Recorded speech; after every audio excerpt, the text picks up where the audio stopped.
सिया राम पवन मन तन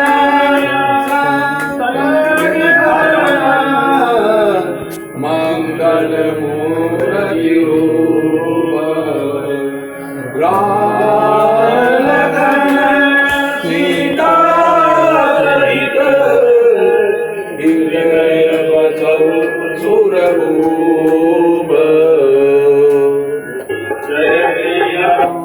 जय सिया राम जय जय सिया राम जय सिया राम जय जय सिया राम जय सिया राम जय जय सिया राम जय सिया राम जय जय सिया राम। सबको राम राम राम राम राम राम। देखो चौथे दिन का जो है बड़ा मार्मिक जो प्रसंग था, ये निर्विघ्न रूप से पूरा हुआ।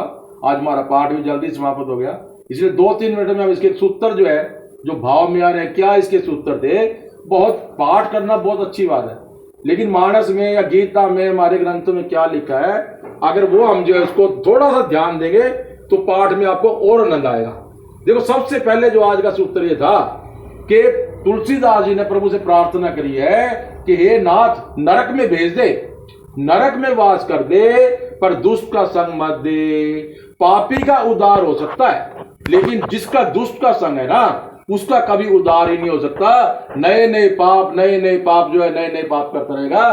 कि कई ने जो है इसका जो है कि कई का जो संग जो है मंत्रा के साथ बिगड़ा और सारा का सारा खेल जो है हो गया। दूसरा सूत्र कि कोई भी अगर अच्छा काम हम करें तो कभी कल पर मत छोड़े। महाराज दशरथ ने कल के ऊपर छोड़ दिया और भूल क्या हुई कि राम के पास न जाकर सीधा काम के पास गए। उस एज में भी जो है वो कैकेयी की सुंदरता के गुण जो है गाने लगे। तीसरा सूत्र क्या है, भगवान राम भी अगर यहाँ आते हैं तो उनके जीवन में देखो कितनी बड़ी प्रतिकूलता आई, लेकिन हंस के जो है टाल दिया कि भरत प्राण प्रिय पाहु राजू। राम जी के जीवन में कोई भी सुकुच नहीं आया, बिल्कुल भी तने के भी जो दुख नहीं हुआ। तो हमें जीवन में थोड़े थोड़े भी अगर प्रतिकूलता आ जाती है तो हम जो है उलझ जाते हैं। चौथी बात क्या है, इसे बड़ा सूत्र निकला कि हमें कभी भी जो है प्रतिज्ञा और वरदान देने में कभी भी जल्दी नहीं करनी चाहिए। गीता में भगवान कृष्ण ने जो एक बार अर्जुन को धमकाया कि तुम पांडवों को प्रतिज्ञा करने की एक आफत सी लगी रहती है, हर 2 मिनट बाद प्रतिज्ञा कर देंगे, ये ना करेंगे तो जल जाएंगे, ये ना करेंगे तो मर जाएंगे। अगर भगवान कृष्ण ना होते तो पांडु तो अपनी प्रतिज्ञा के चक्कर में हमेशा के लिए उलझ जाते। भीष्म पितामह ने इतनी बड़ी प्रतिज्ञा की, जिंदगी का अगर आप महाभारत सुनो, स्वामी जी कहते हैं सबसे जो परेशान पात्र थे ना वो भीष्म पितामह थे, जो देख रहे थे कि सब कुछ अन्याय हो रहा है, गलत हो रहा है, लेकिन उस प्रतिज्ञा के चक्कर में ऐसे उलझ गए कि जो भी इस सिंहासन में बैठेगा मैं उसमें अपनी पिता की छवि देखूंगा और उसकी रक्षा करूंगा। इसलिए धृतराष्ट्र जैसे अन्यायी और पापी आदमी की भी भीष्म पितामह को रक्षा करनी पड़ी। तो वहां भगवान कहते हैं जब भी भीष्म प्रतिज्ञा होगी कोई ना कोई अर्जुन पैदा होगा और जो उसको सरसैया पर जो है चिल्लाएगा। इस प्रकार रामचरित मानस में जो अनेक महत्वपूर्ण प्रसंग है, सूत्र है, कभी प्रभु कृपा जिनके ऊपर कोई वीडियो अलग से जब बढ़ाएंगे। एक अंतिम जो भाव क्या था, बड़ा विलक्षण भाव, अभी अपने 110वां दोहा जो पढ़ा है, अयोध्या कांड में हर 24 दोहे के बाद एक सोल्टा है। तुलसीदास जी गुरु, पहले तुलसीदास जी ने अयोध्या कांड ही लिखा था और गुरु की वंदना करने के बाद लिखा था। जब तुलसीदास जी को यह पता लगा कि भगवान राम जो है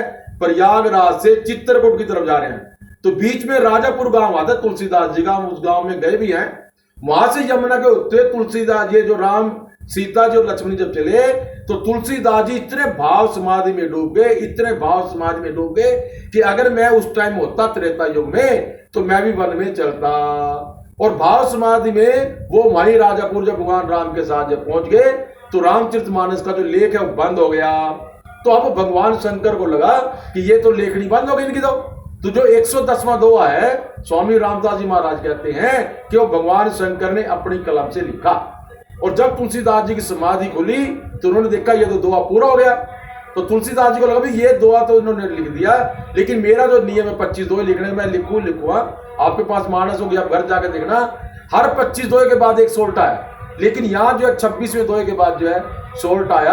आगे ऐसे जो क्रम जो है बदल गया। हम सब पर जो है प्रभु की कृपा इस प्रकार बनी रहे, मानस के पाठ का आनंद ले। कल सवेरे जो है 8:15 बजे आप जो है आरती, और आरती के बाद जो है प्रसाद। सबको राम राम राम राम राम राम।